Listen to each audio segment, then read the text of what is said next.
All right, everybody, turn it up. What day is it? What day it is? Literally no idea. Top day.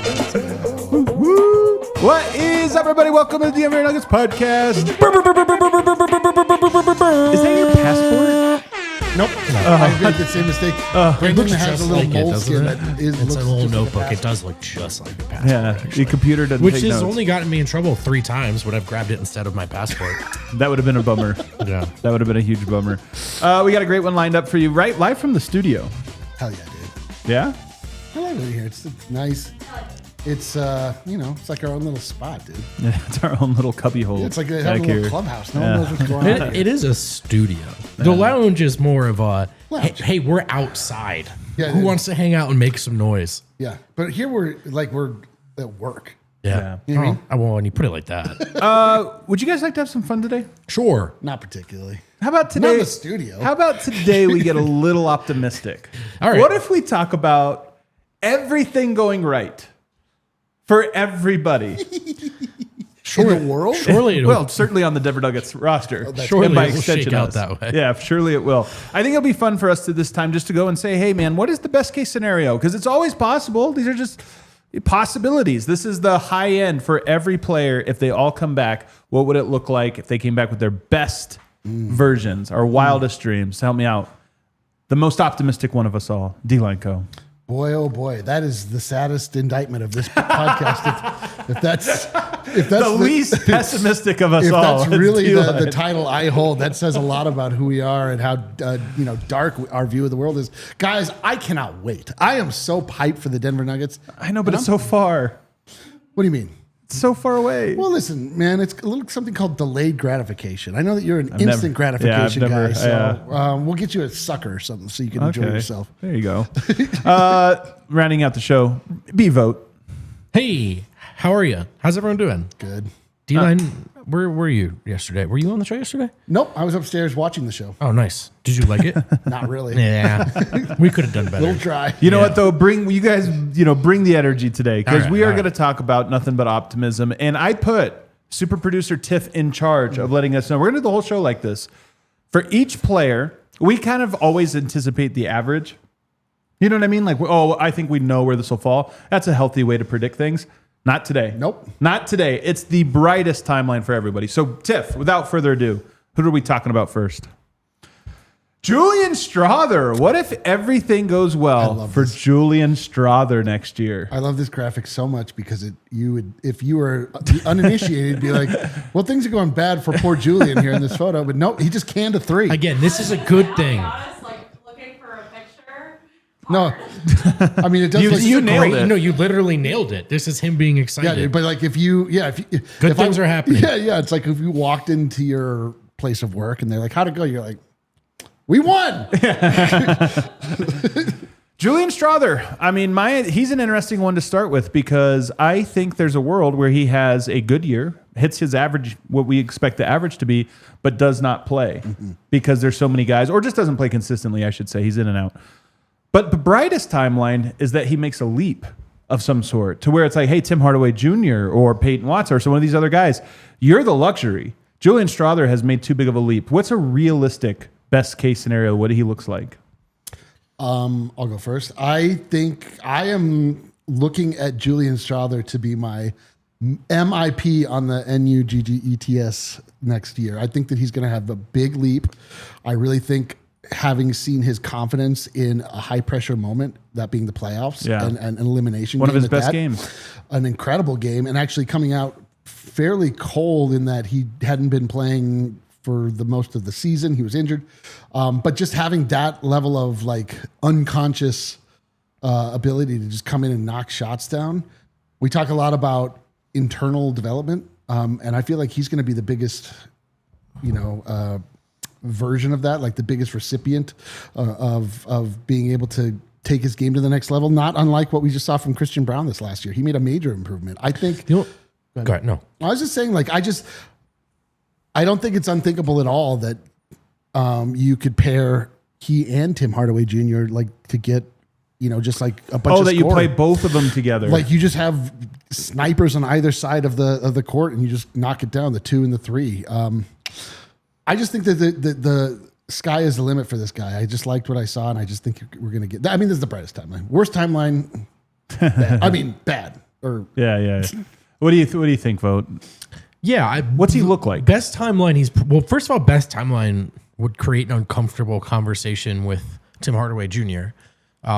Which would be a good outcome for Julian. Yes. Like, you know what I mean? Like, we're having this conversation of, are we sure Tim should just be slotted in there?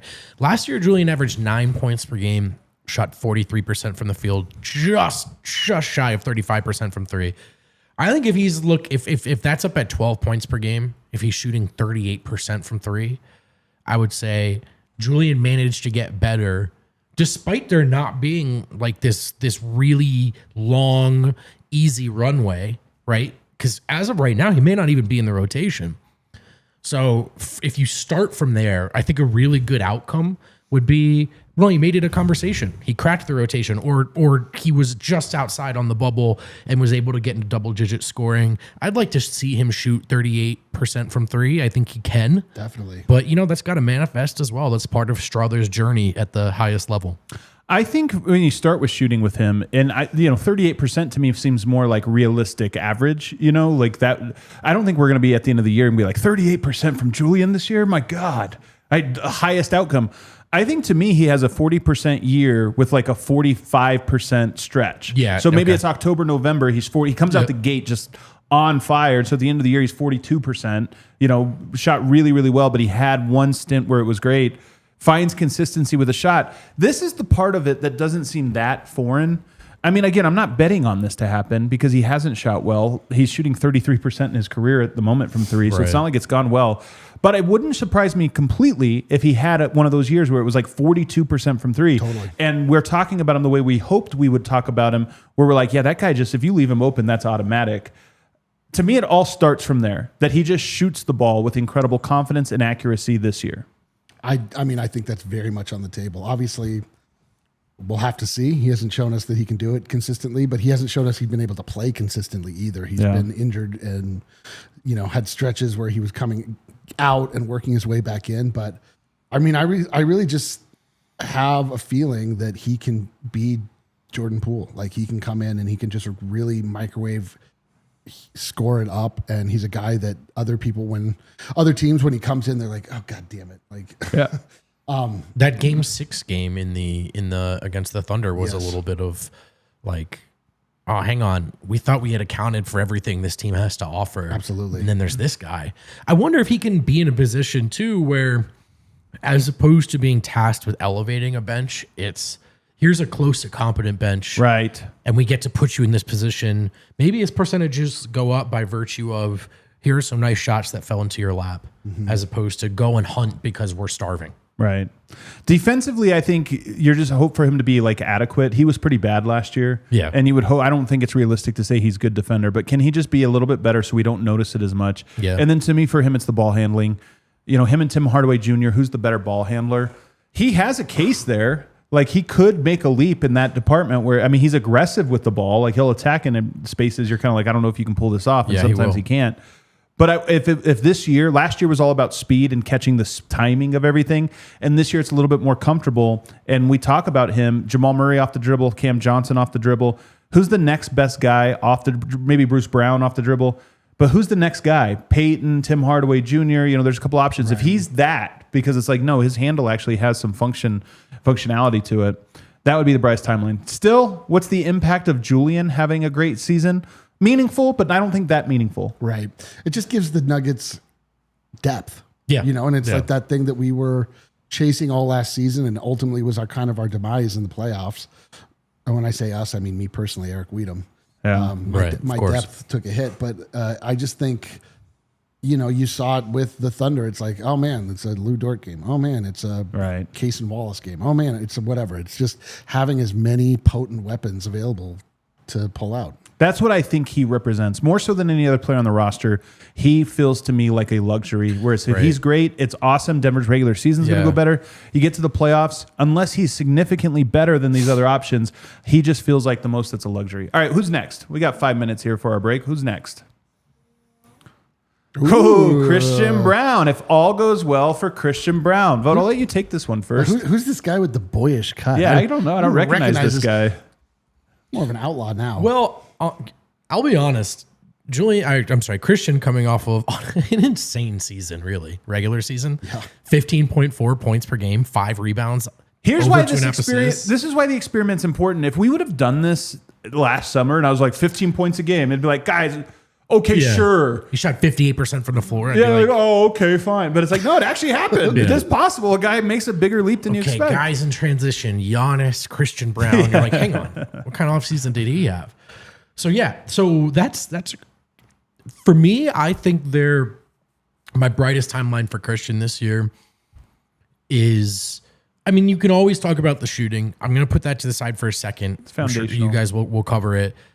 I would love for it to be the case that the Nuggets have enough options and enough ways to score and enough depth that Christian's minutes can be about convincing the rest of the world, convincing us that he is a second team, all defense kind of guy. Ooh, that his offense might even go down, but it's like he's an actual stopper this year. Right. What if, because everything just in the ecosystem seems so much healthier, yet Christian was able to recognize like all they need from me really are some Josh Hart offensive rebounds and some great point of attack defense. I felt like if we were talking about him that way all year long, I might not even really care what his points per game are. Not right. I would care, but you get what I'm saying. That's the craziest thing is that last year we never even thought about his offense going into the year. It was just sort of like he can maybe knock down a couple open shots or whatever, but we really need him to be that point of attack defender. We need him to be that, that scrappy guy that the Nuggets were missing. And it was the opposite. Like he was somehow dynamic on offense. He finished everything in transition. His 3-point shot became more and more reliable, but his defense fell off for a huge portion of the year. I think it picked back up in the playoffs, but if all goes well, I think that you're right. Like Christian Braun is being spoken about in all NBA terms as far as defense is concerned. Right on the kind of perimeter of that conversation. Like not so dissimilar to what we got for KCP. It's like they're calling him first team and stuff like that. Like I think that he's going to get paid. Denver, by the way, I think on these contract extensions, I would expect them closer to camp. I don't think this is something that's going to happen here any day now or anything like that. I think everybody goes their separate ways. But yes, likely by the time camp rolls around, or certainly by the season rolls around, he should be sitting on the richest he's ever been in his life and not having to worry about the next contract for several years. We think, by the way, just these guys are in the NBA. They have a lot of money. It's crazy to think about the moment the real money comes in. Right. Like overnight, you are in a completely different level of... you go from 6-7 million to 40, 50, 60, 80 million. I think in Christian's case, probably more like 80 million. Like people steal from you and you don't even notice because you know what I mean? Like it's just a crazy chunk. Think when you got like your first paycheck from the grocery store you worked at and you like went and cashed it, you're everything changed. You're so true. You're like, I have $300 for this weekend. You're like, oh my God, I'm going out to eat. I'm not, you know what? I'm not going to worry for a day. Payday. You're like, I could finally breathe. I have $60 million for the rest of my life. That sounds nice. Here's what I think. If you look at his numbers, assists per game, month by month last year, November 2, December 2.2, January 1.8, February 3.2, March 3.6, April 4.2. That climbed, starting in January, that climbed every single month, and it climbed from 1.8 to 4.2. And he has some passing chops to him. He has some ball handling. I think he did a good job of coming in. I think Christian Braun wrote the blueprint for how a 20-whatever pick should come into the NBA. Yep. You're not a star, so don't go out there and try to show them your bag. Figure out what it is they're asking you to do, nail that, and slowly unspool the rest of your game. And I just look at that, 3.6 in March, 4.2 in April. I look at that and I go, what if he was part of the offense?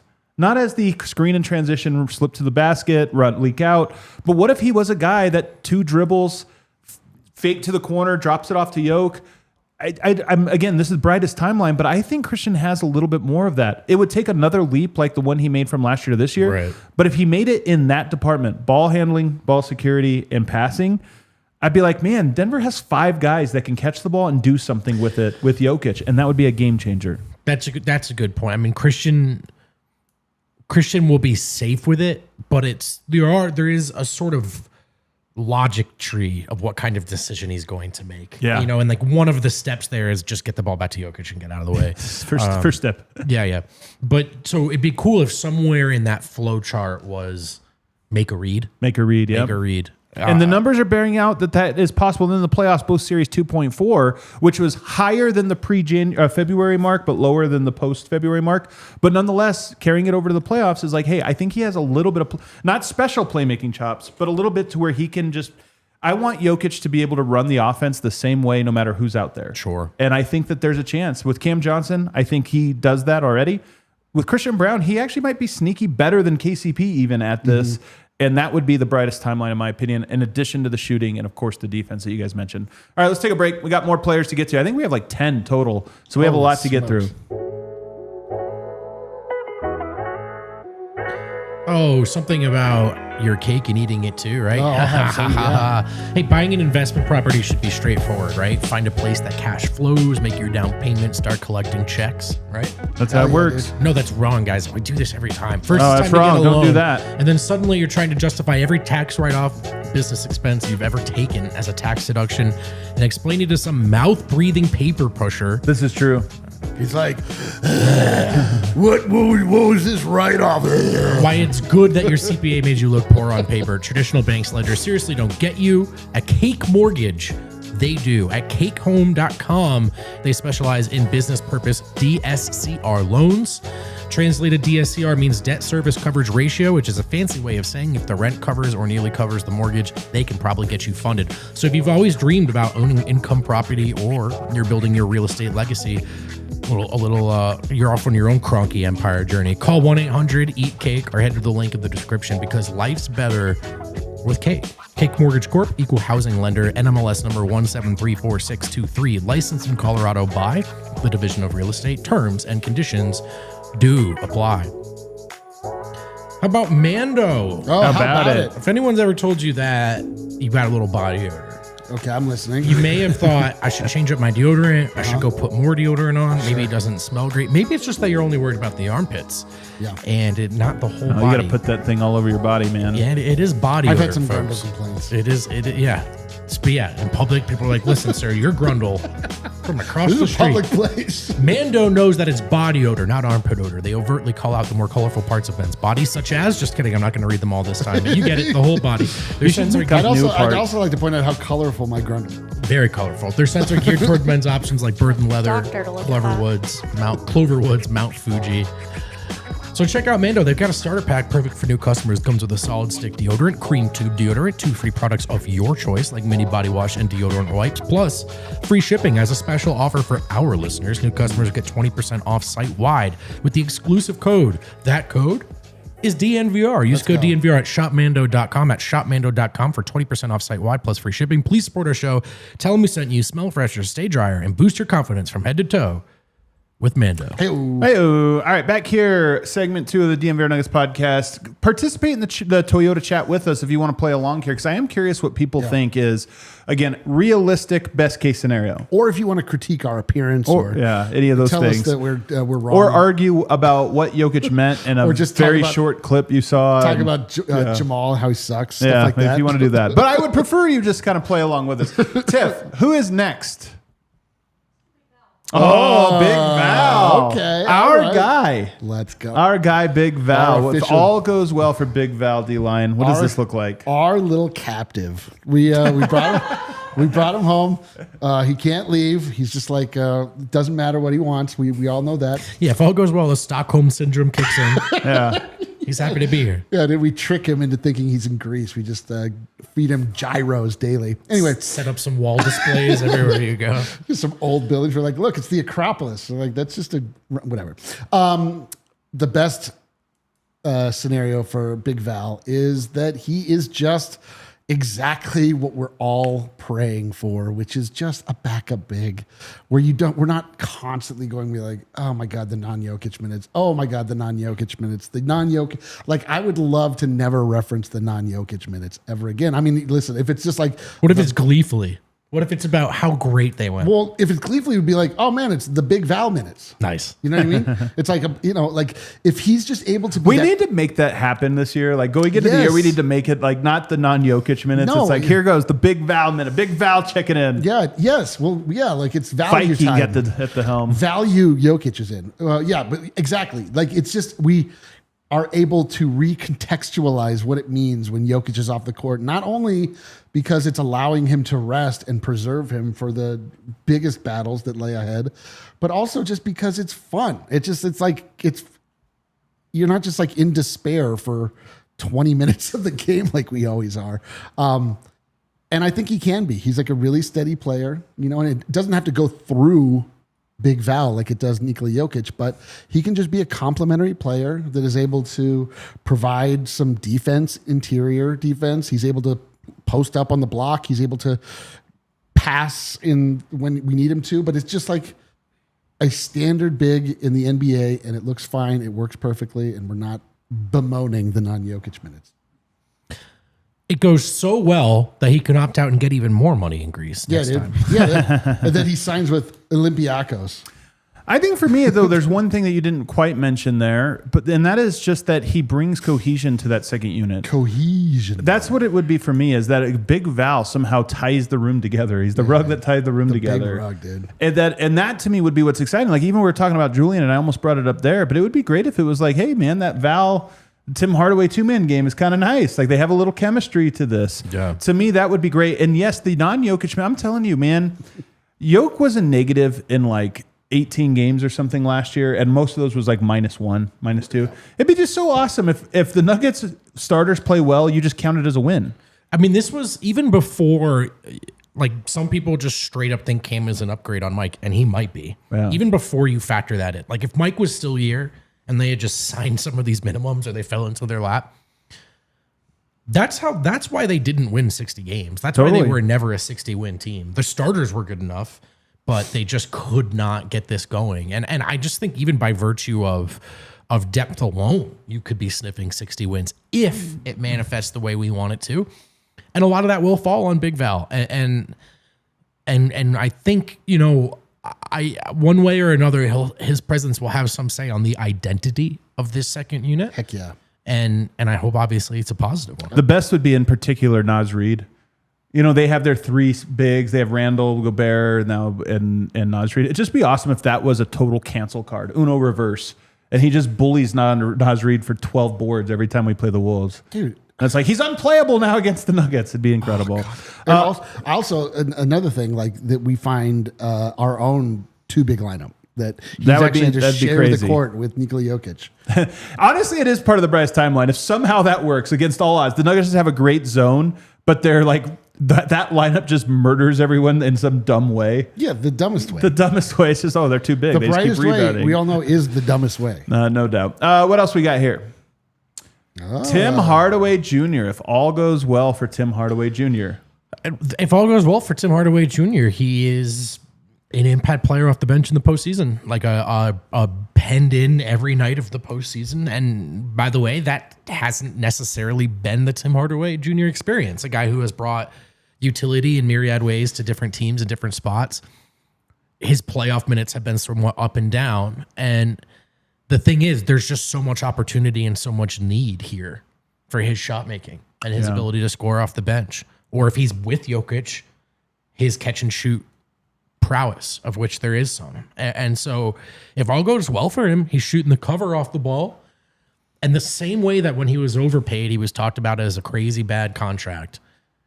Maybe he can flip this reputation a la Bruce Brown. That's the best timeline, right? Exactly that he has a Bruce Brown glow up. That all of a sudden goes, wow, how is Tim Hardaway Jr. only making a minimum? That's exactly right. The best timeline is that he gets paid. He gets paid next year somewhere else by Detroit again, and it doesn't work out. But for us, it's fantastic. He comes in, he shoot.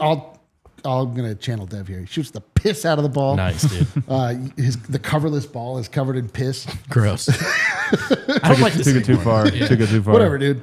Nobody, you don't know ball like me. But the thing is like he just comes in. He's like the perfect guy. You're just like, yes. When we had one of the Holiday brothers, I can't even remember which one we had anymore. It doesn't matter. Like you just have a savvy veteran that comes in, steadies the ship, knocks down the shots when they need to be made.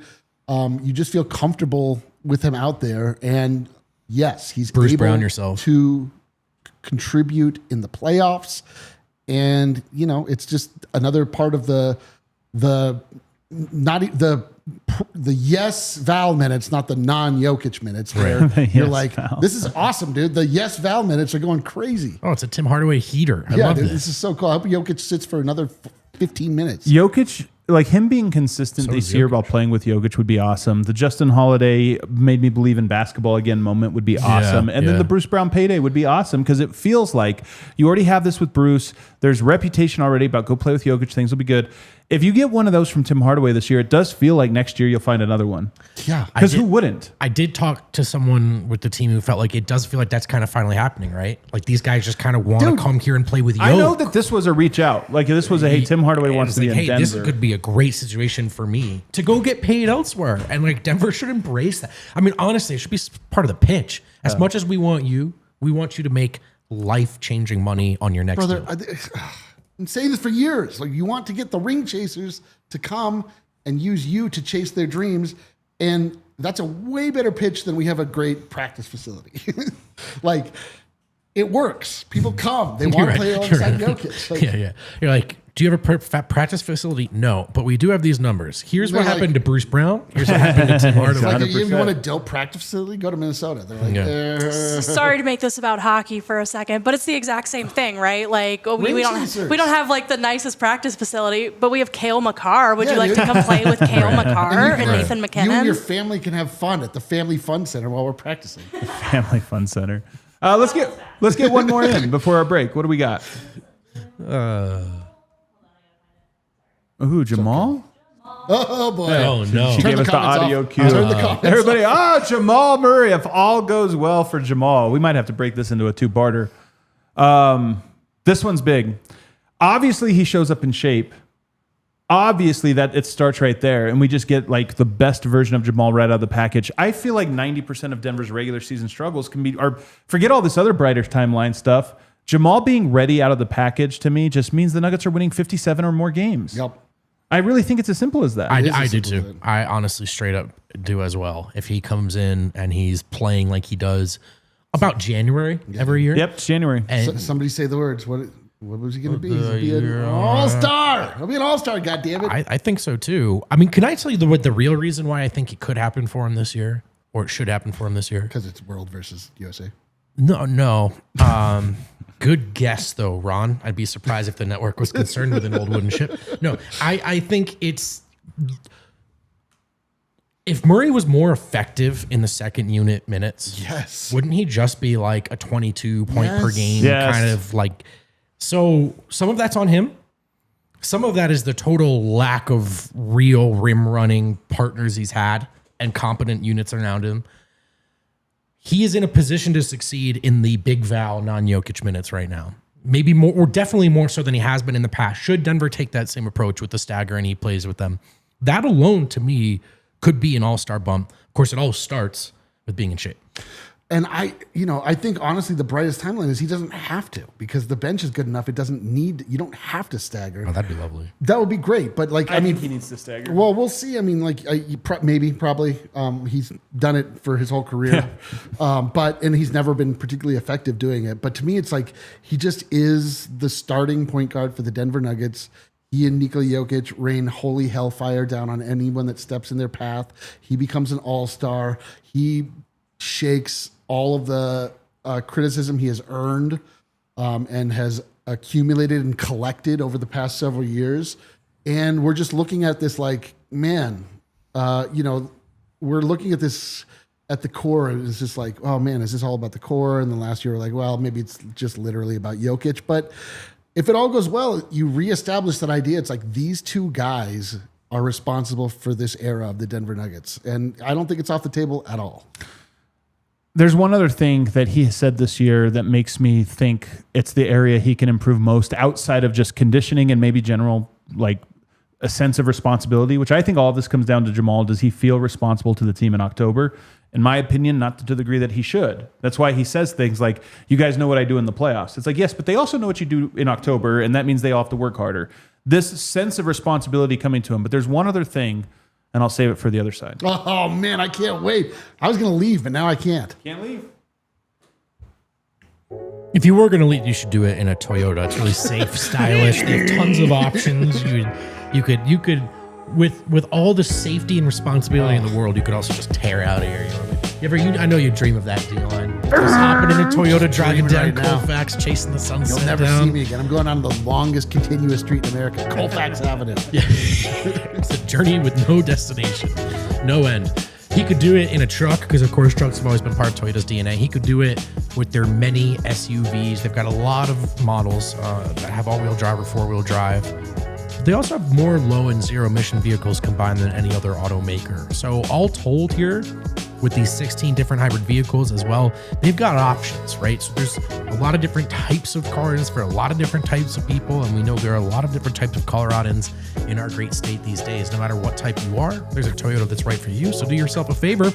Visit your Front Range Toyota stores at a location near you. AutoNation Toyota Arapahoe in Centennial, Corwin Toyota in Boulder, Groove Toyota in Littleton, Mountain States Toyota in Denver, Stevenson Toyota East in Aurora, and Stevenson Toyota West in Lakewood. Toyota is a proud partner of the Denver Nuggets and the official vehicle of a DNVR. Let's go places. Oh, yeah, dude. And how about Game Time? How about it? I use Game Time, actually. This is a real read. I used it the other day to go see the Cardinals beat the Rockies. Okay. And I'm good. No, hang on. I'm glad I went to that one because the Cardinals lost the next two games to the Rockies. Yeah. By the way, Rockies fans, I would take Austin Gomber back if you want Nolan Arenado. He's not that good.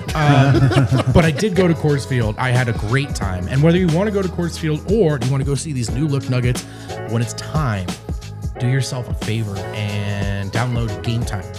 With Game Time, the deals actually go down the closer it gets to tip-off or first pitch. It's all about these people who realize, man, I'm not going to make it tonight, and those people who realize, man, I'd really like to go tonight. Match these two parties together, killer last-minute deals. You can see the views from your seat, so I was like previewing what it would look like before I spent the money. It was great. Take the guesswork out of buying tickets with Game Time. Download the Game Time app, create an account. Use code DNVR for $20 off your first purchase. Terms apply. Again, create an account, redeem code DNVR for $20 off. Download the Game Time app today. Last minute tickets, lowest price, guaranteed. Game time. Game time. All right, we are back here, segment 3. So with Jamal Murray now, the last part of this, he had a quote. Do you guys remember this? I don't remember what part of the season it was in. I think it was early, where he talked about Yoke's like mastery of the game, the mental part of it, just like understanding it. And he's like, sometimes guys will surprise me, defense will surprise me. I can make the right read, but I still get caught off guard. But I want to be like Yoke, where I just read everything immediately. Love that. To me, this is the thing about Jamal. And I thought it happened in 2023, at least against the teams they were going against, that he was on Jokic's level in terms of reading what he was supposed to do. And that, to me, like the being in shape part is number one, because I think that's the majority of it. But number two, I don't care about shooting. I don't care about any of this stuff. Does he read it as well as Yoke? And if so, that to me is the brightest timeline, that we now have a two-headed problem-solving monster. And I feel that we have seen it before. I mean, as well as Yoke is, like, yeah, I would also like to be as athletic as Michael Jordan was in the air. But it's in the finals against Miami. Yes, that was the series more than any other. I mean, Jamal legit could not have been any better. Yeah, he read it, everything. He was so locked in. Even in his great playoff runs, there are some, like, it does get a little more. Totally. There are some downs sometimes. Made right? shots in the bubble, made plays in the bubble, but he read the game in the finals. But in the finals, yeah, he was just this. He and Jokic were on the level. Yeah. And there was nothing Miami could do. Nothing. And everyone knew it. Everyone knew it to the point where Miami stole that one game and no one cared. At all.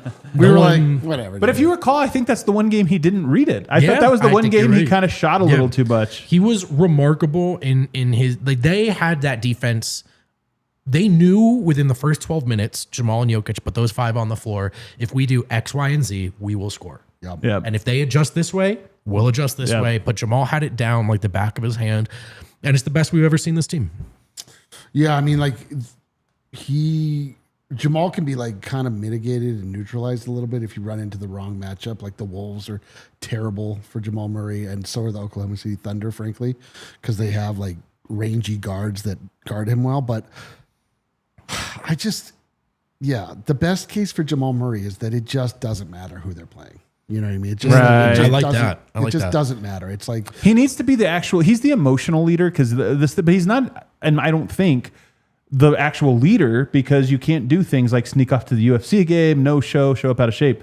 But that's what you're kind of hinting at here. What if he just accepts the duty that is exactly comes with everything else he has? Absolutely. And, we're never talking about like, man, he looked gassed, blah, blah, blah. I just think, it's all wishful thinking. We've seen a couple in the lab vids, which is like more than we generally ever get for Jamal Murray. But he looks like he's taking it seriously. I mean, I got to think that having a whole new regime in place, and it's been spoken about publicly many times by many different people, that at a certain point you're like, all right, like maybe my mortality here in the NBA is starting to catch up with me a little bit. I'm kind of feeling a little bit. I can't just like get by on my youthful, makeup anymore. I'm hoping he's coming back, and he's just like this last level of maturation for Jamal Murray is just like taking his profession as seriously as we all take watching it. And that he's as excited for what's brewing here as everyone Totally. else seems to be, right? Like all the fans sense the opportunity. Absolutely. I would bet you every last dime that I have that on some level 2 Jokic dimes? is excited about. Well, I lost the third one. I can't find it right now. Everyone is really excited, and I hope Jamal is too, because there's an opportunity to reclaim what perhaps briefly has slipped through their fingers. Jamal is the difference for the Nuggets. Like we felt dynasty talk in this after the first one, because it felt like Jamal was over that hump. He came back from injury, so there was an excuse for why he started slow. But then by the finals, you're like, this is the Jamal we're getting every game for the rest of our life. And that hasn't been the case. But maybe it arrives a little late. All right, what do we got? Who's next, Tiff? Peyton? Peyton Watson. If everything goes well for Peyton Watson this year, this is my favorite one. If everything goes well for Peyton Watson this year, he's in the rotation, right? Oh, yes. Because as of right now, there's kind of If no he's guarantee. not, that didn't go well. I mean, he's on the bubble is my point. Yeah. So between now and game 82, that can either become a firmer no or a firmer yes.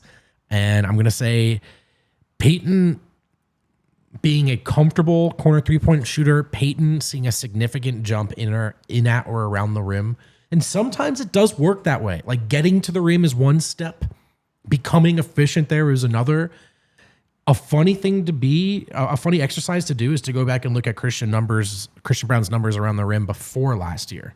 There was not necessarily an indicator that he was going to turn into shooting guard Giannis. There was nothing. But he did. So yeah, can Peyton become more efficient at the rim? Can Peyton knock down corner threes? And then I think as far as a dynamic kind of cracking open the next level of what he can be, that's some of what you said with Christian, which is making reads with the ball in his hands. Being a guy who receives the ball, has numbers, has an advantage, can make that read. I don't think like Peyton's getting the ball, bringing it up to the top, crossing everyone over, breaking down and reading a defense. Like he's not going to be asked to do that, but make reads and not just athletic plays. And I think Peyton can do that. I would say this. First and foremost, if he's finishing at the rim and finishing from three, I know that's a lot to ask of a guy who's not shown any of that. I know he's reworking his shot. Do you really like just pencil him in for being a good shooter? I don't. But he could be. It is one of those things where you come back and it like surprises us that, oh my God. Sneaky great in the playoffs. He hit so many big shots that you didn't expect. He had, I think, streaky. Like he had a couple games, because it's always like two, he'll get two. And he had a couple games where he went 1 for 2 or 2 for 2 in a row, and it felt great. But my point is, what if he is just not right now I think he's a soft closeout guy. Meaning on the scouting report, they're like, if he catches the ball, jog to close out on him, but that's all. If he's a hard closeout guy because he's making them alone already, you're talking about offensive value. Then if he finishes at the rim. But for me, number one is, what if he's the best defender on the team? This is the most important thing, is if he is talked about, if he makes the Jaden McDaniels leap where you're like, that's our stopper. and he comes off the bench. But that's the guy why we feel like we can beat OKC or the Houston Rockets. It's like, yeah, but we got Peyton Watson for that matchup. And not just occasional chase down blocks that are allowed in exclamations, but a la Jaden McDaniels of, man, their third option can't even get their shot off right now. Right. Yeah, You know? talking about like him clamping, the Peyton Clamp, yeah. He clamped him. We never talk about that. Yeah, like my hope is that Peyton grows into his NBA body a little bit. He develops like a little bit of like man strength, like not necessarily getting swole, but like just not getting pushed around. Yeah. Like you're saying, that he's not so reactive. He really is positionally more impactful defensively, but he's also able to come from the weak side and help defend the rim, stuff like that you hope from and we've seen from him, but less reactionary stuff. We said this the other day. Like I just and from his standpoint, the best the brightest timeline is my man gets paid at the end of the year, or like he demonstrates that he is a guy that deserves that big second contract from the Denver Nuggets, and I don't think it's at all out of the realm of possibility. In fact, I expect it. I just think that I expect him to take a leap like Christian did. Again, like you can just kind of look at guys that we've seen do it, and why not him?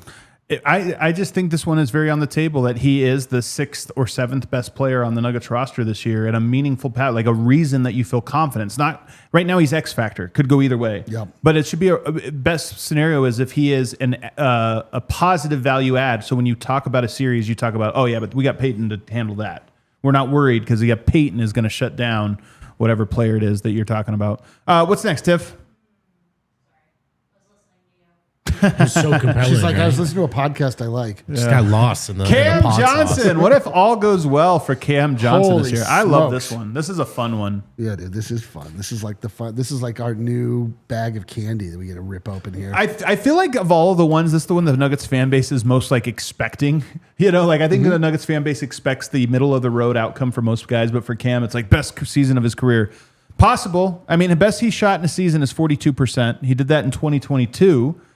Coming off of the bench, and that was like obviously his third season, and he had Chris Paul. It was like the year they went to the finals. So you look at that and say Chris Paul helped him shoot the best of his career. Is Jokic going to do that? Is this a year where it's like, hey, 44%'s on the table? So he mentioned catch and shoot, which he loves. And it was so funny because the context in when she mentioned this was basically saying like it was cool being a top option at Brooklyn, but I didn't get as many catch and shoot looks, which is the opposite about how a lot of people think about their careers. Catch and shoot was great. Can't wait to cook.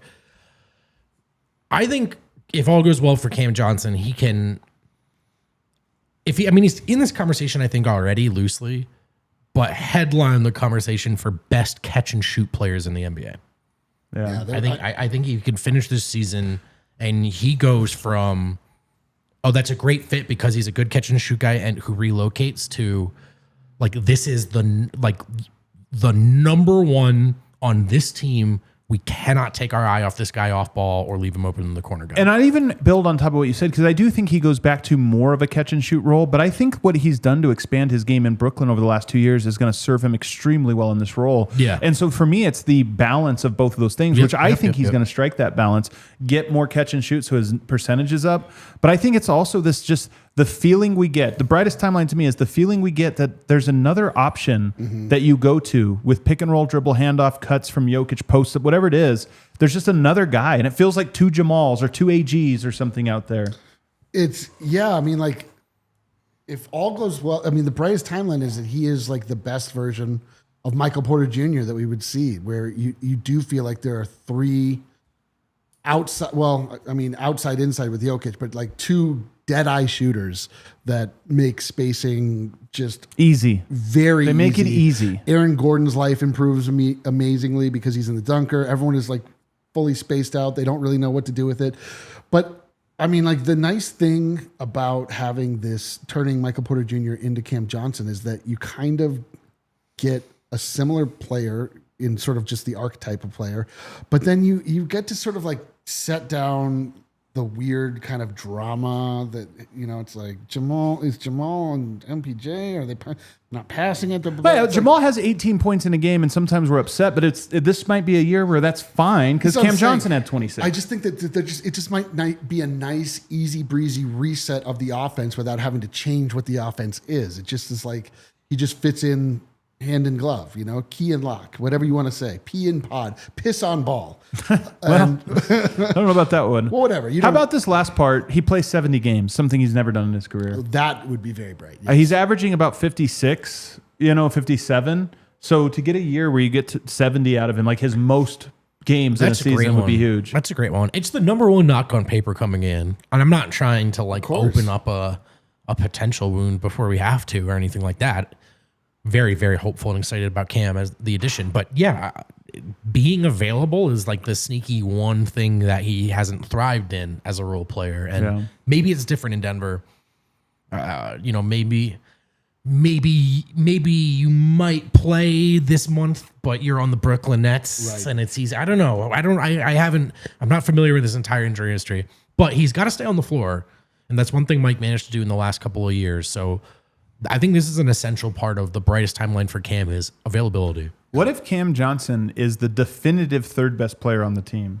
Because AG, Michael Porter, you could go back and forth. I think the last 2 years or so, AG for sure, you could do that. But what if Cam Johnson's just actually better, or we consider him better because he's that good? I just think it's on the table. He's really added a lot of skill in Brooklyn. Sometimes when guys go to a place like Brooklyn, you're just not paying attention to him outside the numbers. Yeah, is that funny? They're like, we sent him to NBA Siberia, where New the York largest City, media market in the country. But Brooklyn. So, and they weren't good. Nobody's really paying attention. Yeah. But he really is not the player he was in Phoenix. He's really expanded his game, and I'm just so curious if Jokic now, it's like, hey man, this guy actually dribbles nice with it. Dude, off pick and roll. What if he's the second best player? I mean, again, it's on the table here. I like it. On the table. All right, what do we got?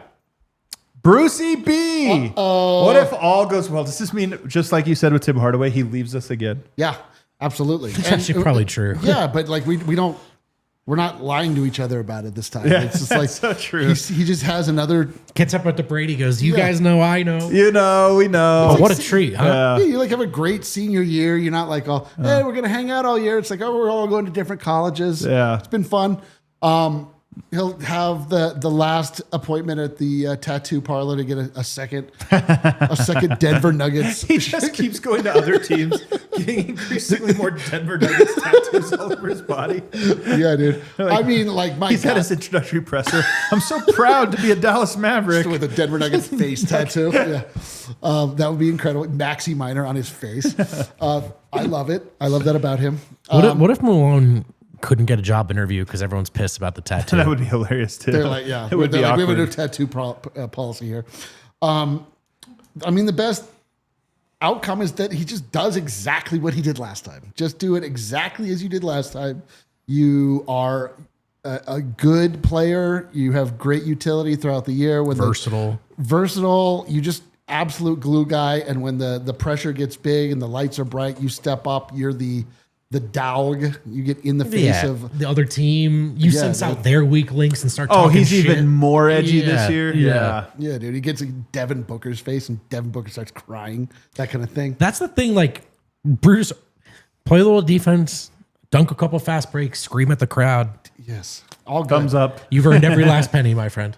Of a minimum. Now, I will say, on a serious conversation, for him, I would say the brightest timeline is that he does so well as a ball handler. We don't really feel the need to dance around the backup point guard conversation all year long. Yep, that's a good point. Because I think most of us are they let Bruce play point guard last time, and he can handle the ball. Definitely.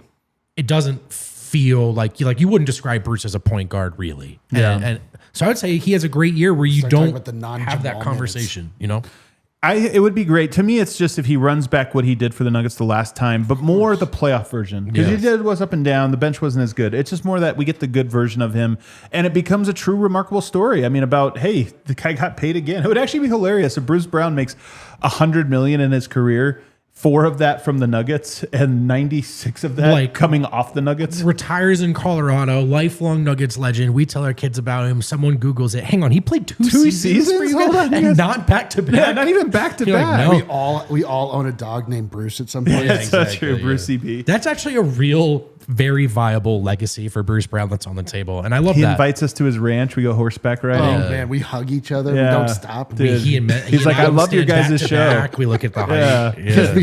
He meshed the whole time he's tiptoeing. So Gives he me can, a background. It gets a little weird. all right, it's All right. getting weird here. All right. He's not gonna That's my That's- brother. yeah. do it now. 2 more. Who do we got?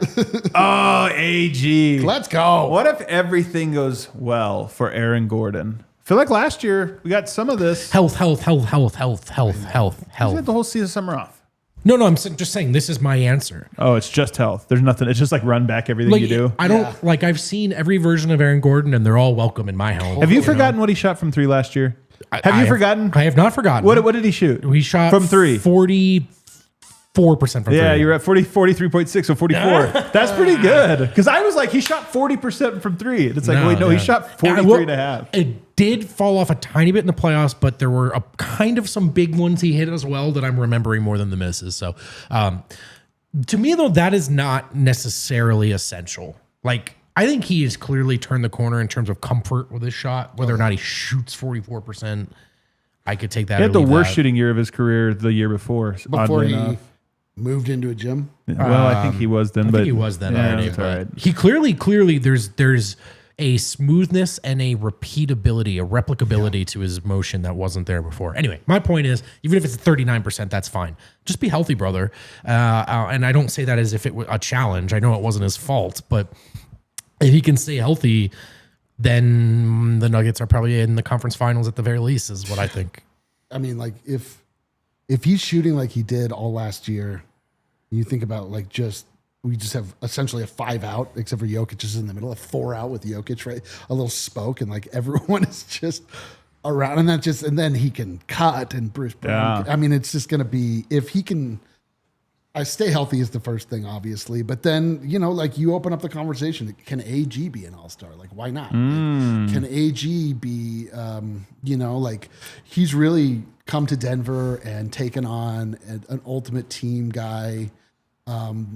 Persona, and he's been perfect. It's not even been like he's sacrificing. It's just like it's fun to be part of a functional team. And It'd be he's so enjoyed it. beautiful if he was the first ever co-all-star with Jokic, actually. I know it's like Jamal, but Dude, Mr. All-Star, please. And then, but can he, recapture a little bit of that like primary guy? Can he be a guy that staggers? I mean, it's really just kind of all on the table for a lot of these guys if they play to the level that we know that they can, and they're not just constantly trying to plug the hole in the boat, which is the second unit, the pro Val minutes, not the the non-Jokic minutes. I think if you look at him, this year will mark where his career can be cut in half. Yeah. 5.5 seasons with Orlando, 4.5 with Denver. So this year will be 5.5. So it'll almost be exactly half. Yeah. And here's the thing I think it's underappreciated, and I'll always remember this. Maybe I'll tweet this out a little bit later. I'll find the clip. Oh, sign up for Twitter if you haven't already. They're in the preseason, or maybe I'll throw in the Discord for diehards only. In the preseason of the 21-22 season, so his first training camp, preseason game, he runs an inverted pick and roll with Yoke. Yoke jumps up and throws it to where he was supposed to roll, and he didn't. And Yoke looks at him like he looks at Michael Porter. Like you didn't read this thing. You're like, oh, you moron. And it's just, I bring it up because that's how far we've gone. Yeah. Right now, they feel like they have incredible chemistry. But my point is that part, even though the numbers that it's hard to quantify, that part has been linear. And my whole thing is now he's here for a fifth full season. Maybe that even goes up. He added the 3-point shot, maybe gets to slide over defensively more to his role. It's possible that this is the year we most feel like AG gets it because he already gets it. But this is even more where you're like, man, he really reads Jokic. I mean, think about last year. Where's the nice little over the head, over the flip shoulder? Remember, that's maybe the best pass of the year to Aaron Gordon. Some of his best passes to Aaron Gordon. I think their chemistry getting better. All right, we got everybody, Tiff. We didn't forget anyone, did we? Nope, I think that's everything. All right, that was everybody. That was a fun exercise. Wait a second. Hunter Tyson. I feel like we forgot somebody. Did we forget the greatest player on planet Earth. We forgot Nikola Jokic. What if everything goes MVP well Finals MVP in the for same Nikola year. Jokic? MVP Finals MVP in the same year for the first time. They just packed the league up. They're like, this isn't fun anymore. Didn't that happen with Shea though? Wasn't he MVP and Finals MVP? Yeah, I'm saying For it Jokic. hasn't happened to Jokic. Oh, yeah. Jokic actually hasn't done that yet. Yeah. And I'm saying and then 2K wants to put him on the cover, and he's like, okay, but you have to pick a picture that's already taken because I'm not doing a photo shoot and All that. Yeah. Not to be boring, but What does it really mean? But what I mean, what does it look like for you? Because he's already so freaking great. Well, okay. So watching the reception that Nikola Jokic received in China is very eye-opening, and it's very frustrating in both in equal parts, because you're like, why doesn't the NBA understand what this guy is and how compelling he is and how interesting he is? And like, for him to come out, have just basically the same season he had last year, which was But Nuggets one of the 60 greatest, games. if not the greatest statistical season ever recorded. Of course, not most valuable, obviously. Yeah, I mean, that's not what we're talking about here. We're not talking about the best player. We're talking about the most valuable. If he just kind of replicates, which he never does, he always improves, but just does what he did last year, but the team success is part of the equation as well. And he just like really, the NBA looks at him as like, and I think a lot of this is like he just doesn't want to. But he seemed like a pretty eager participant in China. Maybe he just is, maybe he doesn't like. Might have been some contract stipulations there. All as the well. same, it is all contract stipulation, but you saw him, he was having fun with it. Like he was really engaged. Right. And like, I want to see that. Like, I want to see Nikola Jokic be looked at, regarded in the way that, like, I want the world to see him through my eyes, which is like pretty creepy in a lot of ways. Like if you knew the way that I look at Nikola Jokic, it would be something that it shouldn't be replicated by others because there'd be safety concerns. But I just think that like he just deserves to be revered, and I revere him more than any other athlete I ever have in my entire life. I can't think of anybody else that I would follow with the same level of faith that I do with him. And like, I just want him to get his due. Like that's the best season. That's the brightest outline or timeline for Nikola Jokic. It's like, we don't have these dumb conversations about, we get into the pithy LeBron stuff where it's like, LeBron, we're mad about the movie he's making or stuff, but nobody questions how good LeBron is. Yeah. So I hope we just graduate to that part. Yeah, I'll say leadership. I mean, we run this back, I think, every year, but we saw. But it's getting closer every year. That's the thing is I think last year we saw maybe the steepest, starkest, like, let's bump this up a gear from Jokic. And so if we're already asking the world of him, let's ask the universe. Why not? We're here. Like, literally sitting Peyton Watson down and explaining to him why that possession didn't work. And I'm not saying that doesn't happen already, but I mean like all the time. One thing we know, and actually on some level really appreciate about Jokic, is that he feels he is a basketball player. And no matter how good he is at basketball, it doesn't make him the owner or the GM or the coach. All fair and good. All that said, the more you talk, the better for everyone involved. The more everyone knows exactly what you're thinking and the less they have to guess, I think the better for everyone involved. I think it was a little overstated that he was coaching for David Adelman. Like, he wasn't drawing up plays, but he was talking effusively about the spacing, leadership, and how they need to get it right, more so than when we've ever seen from him before. I think the more we see of that, the better. He is one of the 3, at minimum, smartest players that's ever played this game. And yeah, the more he talks, the better. I think for me, all that stuff for sure, leadership is all part of it. What about defense? Because I think there's a chance that the game, I think he'll be as involved as ever because the game flows through him, but it might be easier. It might, instead of I have to create something out of this, it's like, oh, everybody's doing what they're supposed to do, so I'm just setting this. And it just gives a little, and then rest days and Valanciunas being here, he just has more energy to put on the defensive end. And we get through halfway through the year, and the Nuggets are the 3rd or 4th best defense in the NBA. Yeah. And everyone's like, who's been good at defense this year? Yeah. Nikola Jokic. I have a hard time seeing this one, but I don't. I love it. It all comes down to how much of a workload. It isn't the brightest timeline. I mean, it all comes down to how much of the workload falls on his shoulders in the regular season. And I just think this year might be a little easier for him because there's the pieces, I believe, to kind of fit around him. Let us know what you think. If all those things hit, by the way, Nuggets are winning this year. Oh, yeah. if just a handful of them hit, I think the Nuggets are winning. That's how I feel about this year. Brightest timeline for players. But if all of them hit, it's like we're going to have the best year of our life. I think if two We'll of ruin them, it somehow, there is don't like worry. 2 or 3 of this where you ask me what happens if this hits, and I would say they win the title. Cam Johnson, Jamal Murray, Peyton Watson.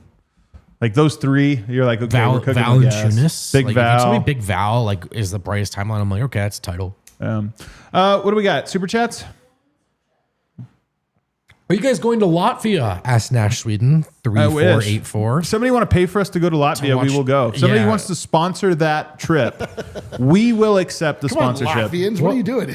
What was the Ivanka? I don't know what you got going on these days, but if you have some money to spare, Son of a biscuit. We may have bankrupted Ivanka. We might have done possible. it. we're not going to get to watch Jokic there. But I hope you enjoy it. And oh wait, are you going to be there? Cue that outro. Yeah, cool. There you go. He's See you gonna be next there. week. Enjoy it. Hold it down for us. I can't wait. Eurobasket, by the way, 4 weeks away from today, cannot wait. from tomorrow. Bro, Jokic versus Luka. You talk about it. Go to overtime. You talk about an oasis in the desert, man. And if all goes well for this team, the pregnant man delivers.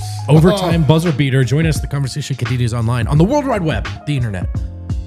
The boy's dad, and if all goes well for this team. Did you just say this? Is this what you just said? Yeah, he was saying it. But again, it's not the pregnant man; it's the Completely missed paternity ward. We have to expand it. We've got new underage pregnancies on the. Dude, 4 weeks from tomorrow, Jokic versus Luka in Belgrade. I think that's actually the last preseason game. I should look at the first one. It's Wait, probably when is 3 it? weeks away. When is it? August 21st. Are you going to be there? I'll be in. You got to Montenegro. go. You'll be in Montenegro. Dude. It's like less than an hour flight. Really? Yes. You didn't know this? I just broke news to you. Belgrade, Luka, Slovenia, Vlatko versus Jokic, Stark Arena. Stark Arena. Oh my god. All right, I get it. All right, we got to make some plans. things to think about. Somebody come through for us. Send us to Latvia with a big budget. Hit that like button on the way out. We all silly like the mayor.